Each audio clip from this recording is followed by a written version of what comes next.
All right, we are talking about if you ever feel like you're under a ton of pressure, it's you against the world. It's at any given moment, somebody's going to figure out that you don't belong there. You're in the wrong place. That imposter syndrome thing. There's this sense that you always got to get it right. You always got to get it perfect. And whether you want to admit it or not, you feel alone, that it's all on you. There's this pressure. It's all on your shoulders, all on you to get it done.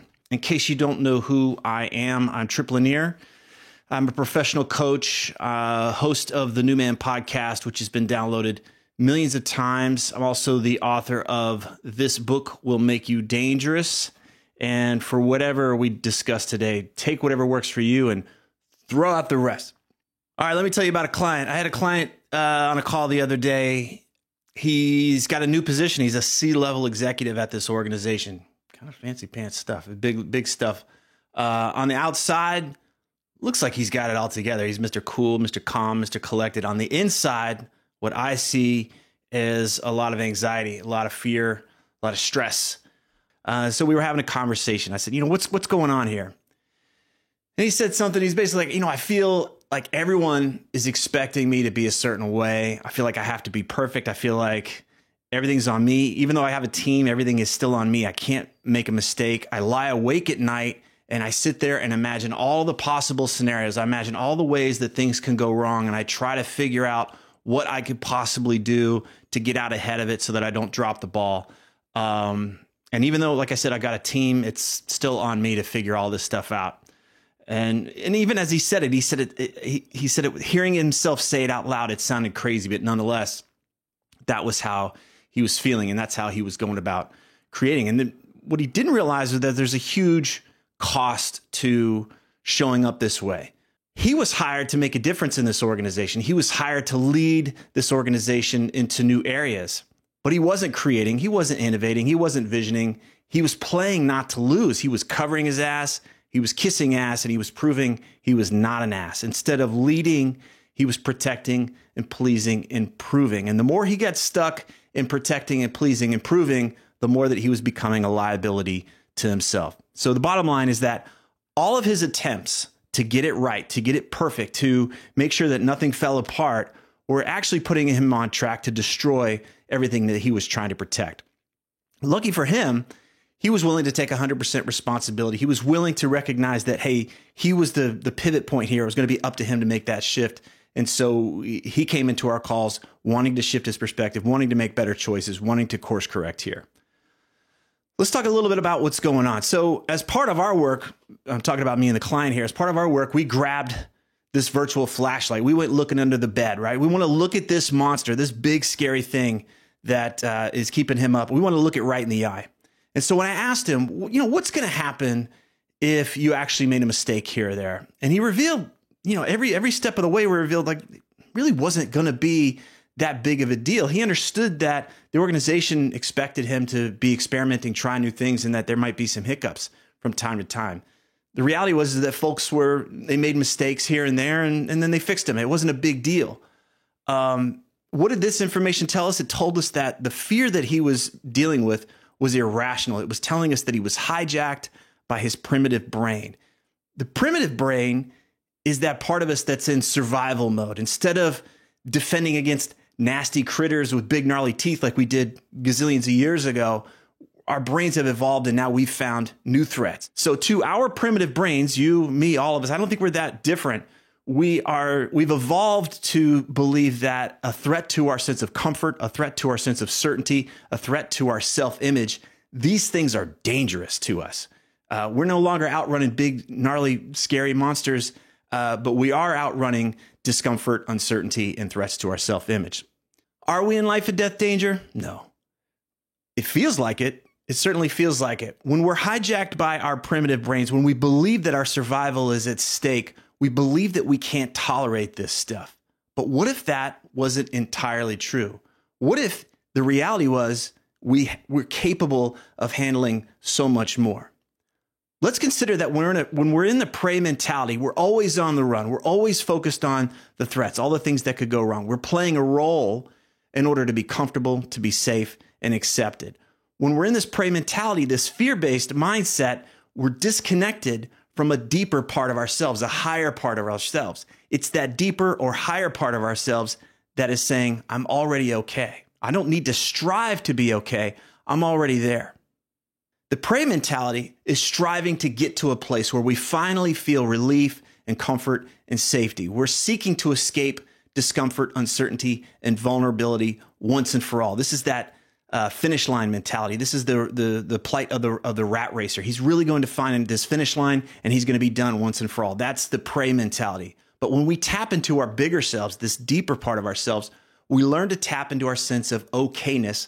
Now we can create from this place instead of striving to get there one day. Life, work, relationships, we're all moving towards what we want versus constantly avoiding and escaping and running away. So let's talk about how we can do this.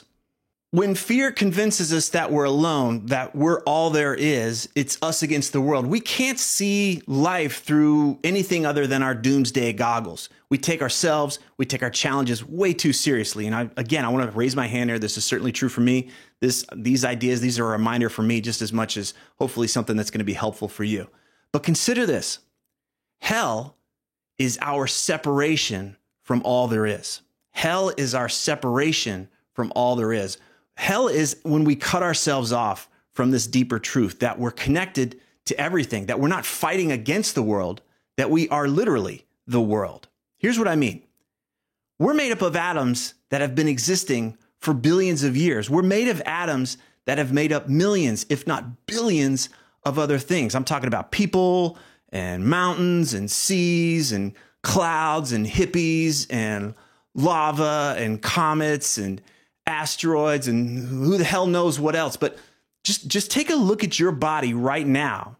Whether your precious ego wants to believe this shit or not, you are literally cosmic dust. You are pieces of planets and shit that has been existing forever, and you've been so much more than your current state. If you're feeling stuck, consider this. While feeling stuck, in this moment, you are traveling on a ball that is going 66,000 miles per hour.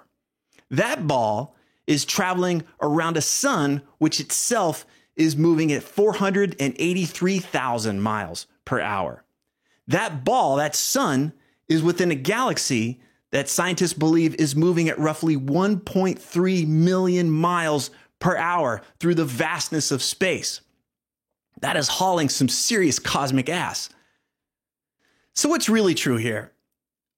We've got to take a look at this small part of ourselves, the small part of you, the small part of me that's convinced that we're stuck, that's convinced that we're separate, that's convinced that we're isolated from everything else. What if it's only partially true? And if it is only partially true, how much importance, how much weight, how much emphasis, how much influence do we want to give it? I'm not saying it's okay to be reckless, that we can take this big perspective and be like, to hell with it. I don't ever have to listen to my fears. I don't have to listen to the part of myself that wants to survive. I'm not saying that at all. I'm not saying that we take this information and be inconsiderate or nihilistic or hedonistic. I'm just saying that if we want to be able to have a doorway out of this hell of separation, out of isolation, out of everything's on me, then we want to do our work and remember to connect with the divine. And for some, that word divine, divinity, is a dirty word. Many folks get spooked by that word. But I just want you to consider, for the context of this conversation, that it's just what is bigger than us. It's bigger than that small part of our brain that feels like it is separate from everything else. It's the part of us that is connected to the big freaking mystery. It doesn't have to be some woo-woo, new age, or religious kind of a thing. The bottom line is that it's helpful to see beyond that part of ourselves that is convinced it's the center of it all. It's liberating to realize that we're not stuck, we're not alone, or that we're not even that big of a deal. There's more to our lives than our jobs or our numbers or our goals or whatever somebody else might be thinking of us. We want to be able to zoom out. We want to be able to get perspective. We want to be able to go outside of our small, fear-based selves and see the interconnectedness. We want to be able to see the opportunities and the solutions that are much closer to us than we may imagine because we're stuck in that fear-based place. All right, so we're pretty zoomed out. Let's zoom back in. Let's talk about what we can do on a more practical level. Think of a guitar. And before a real guitar player, somebody who takes the instrument seriously, before he starts playing or she starts playing, what do? They tune it. And they don't just tune it willy-nilly, they tune it to a specific frequency. And this allows the player to play with others, to collaborate, to create, to harmonize. Refusing to tune to this specific frequency results in chaos. It results in a shitty sound, and ain't nobody got time for that. We want to take responsibility for the frequency that we're tuning to. So let's consider what is the frequency? What am I tuning to on a daily basis? Is it fear? Is it anxiety? Is it drama? Or is it what gives me strength? Is it what has me feel more expansive? Is it what opens me up to greater creativity, beauty, possibility? We can't pick up the guitar and just assume it's going to be in tune. We also can't just jump into our day and assume we're going to be tuned to our deeper, stronger selves. We're most likely going to be tuned to fear. After all, we've got millions of years of wiring in there. That's its job, is to wire us and be tuned to fear. We've got to bring some discipline to this and see that it's our work to tune up daily, if not multiple times a day. And this means meditating, reading, listening, paying attention to whatever reminds you of your higher, bigger self. And it also means reducing the crap that pulls you into that fear, that scarcity, that anxiety. When we're facing a challenge and we're tuning ourselves to this higher frequency, we can ask ourselves, we can say, given that I see myself and my challenge from this higher perspective, how do I want to respond? Most of us are waiting until we feel better, or we've crossed that finish line, or we've gotten comfortable in some place before we'll start this process of tuning ourselves. But it doesn't work that way. We can't wait to do what's best for us. We've got to put that stuff first, build ourselves up, tune ourselves up, and then go out into the world to meet our challenges. Again, this isn't set it and forget it. This is an ongoing practice. Just because you went and did a retreat 3 years ago up in the mountains doesn't mean that you tuned yourself. You got to come back down off the mountain and do this tuning every single day. It's an ongoing practice. It's our nature to forget who we truly are. And that's why we must constantly be reminding ourselves of our higher selves. We have to set up our environment to wake us up, to remind us, oh yeah, right. I'm not just my fears. I'm not just that part of myself that doubts myself or wants to beat myself up or point out all the things I'm doing wrong. I've got to have reminders. I've got to have things that help me pull myself out of that place on and on and on, again, and again. Now, will this mean that you won't get tripped up by fear from time to time? Absolutely not. I'm not going to bullshit you. I'm not going to claim that this is somehow an escape from discomfort and uncertainty and vulnerability once and for all. That said, remembering our bigger selves, remembering our higher selves, it gives us more options. It helps us pull ourselves out of that hell much quicker. It has us spend less time stuck in that prey mentality. It reminds us to get out of isolation. It reminds us to see opportunities and to see the solutions that are already all around us. This is going to impact every area of our lives. It makes us better creators because we remember that we can take chances and speak to what moves us instead of always needing to play it safe. It makes us better lovers because we remember that our partners are our allies instead of our adversaries. It makes us better parents because it helps us remember that our kids are little wonders instead of little monsters most of the time. And it's going to help us be better people because we remember that we don't have to be perfect, that we can be more forgiving to ourselves and to others as well. If you'd like to explore these ideas a bit further, be sure to check out This Book Will Make You Dangerous. There's a ton of free resources available at thenewmanpodcast.com. I mentioned that the book is available at dangerousbookstore.com. If you want to learn more about coaching with me, just visit triplanier.com.